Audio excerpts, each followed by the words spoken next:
Bonjour,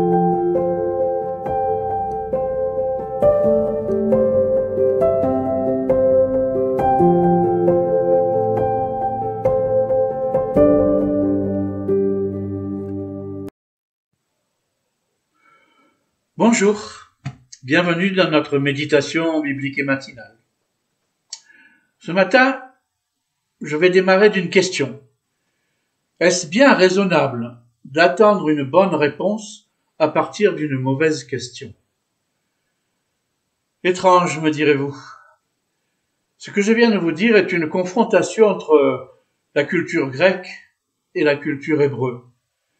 Chez le grec, est important la connaissance, le savoir, tandis que chez l'hébreu, l'important, c'est la question. Il s'agit donc d'une confrontation dans l'épisode de Luc 18, dite du jeune homme riche, qui vient donc s'adresser à Jésus en lui demandant que faire pour hériter la vie éternelle. Jésus lui demande s'il a respecté les commandements. Il répond que oui. Et Jésus lui donne une réponse qui visiblement ne satisfait pas le jeune homme riche. Je reviens à la question de cet homme. Luc 18, verset 18. Un chef interrogea Jésus et dit : « Bon maître, que dois-je faire pour hériter de la vie éternelle ? » Ainsi donc, la question serait-elle piégée ?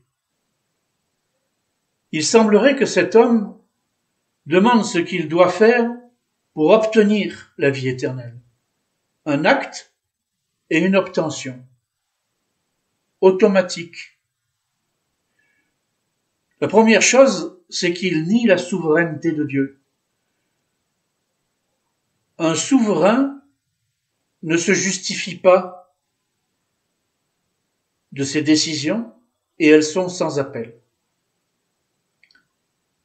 Le fait que cet homme pose une question sur une action de sa part nous rappelle des déviations qu'ont pris la religion au moment d'acheter des indulgences et de payer à prix d'or des parchemins sur lesquels des religieux avaient écrit que vous aviez gagné votre paradis et la vie éternelle.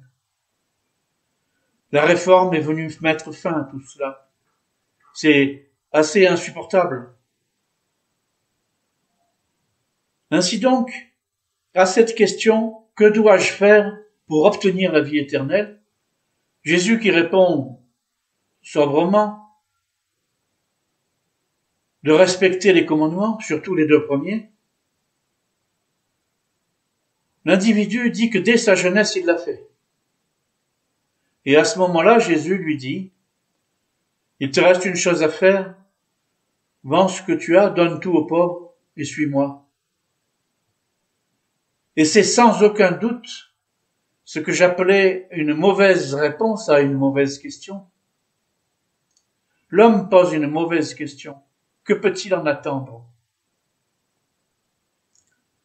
Je pense que Jésus lui a fait cette réponse pour lui dire qu'il gagnerait sur terre à vendre ce qu'il a et à le suivre pour devenir un enfant de Dieu parfait. Si ce n'est parfait, tout au moins sur un chemin merveilleux de rédemption et de sanctification. Au lieu de ça, l'homme refuse de céder ses biens et son confort en pensant que Jésus n'a pas répondu à sa question de que faire pour obtenir la vie éternelle. Et ainsi donc, à titre personnel, alors que cette scène de la Bible m'a souvent posé des questions, j'en suis arrivé à me dire qu'il est très important que je réfléchisse à la question que je pose. Est-ce que je reconnais Dieu pour ce qu'il est avant ? Est-ce que la question que je pose est pertinente ?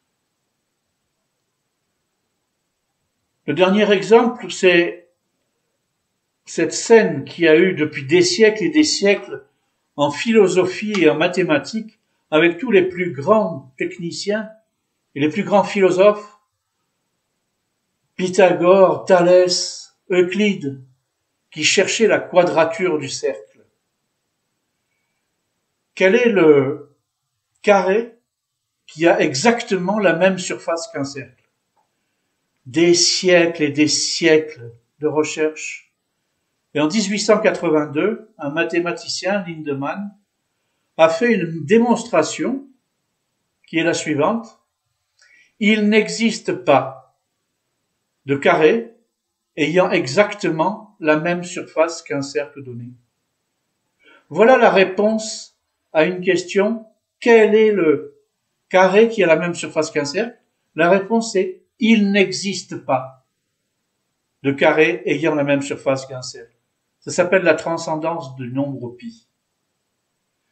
Et ainsi donc, quand je pose une question qui n'est pas pertinente, qui n'est pas valable, et qui ne vient pas du fond de mon cœur, en toute innocence, comme les enfants dont parle Jésus, en disant « Laissez-les venir à moi, le royaume des cieux est pour ceux qui leur ressemblent », eh bien, je vais bien faire attention à mes questions. Je vous souhaite une agréable journée.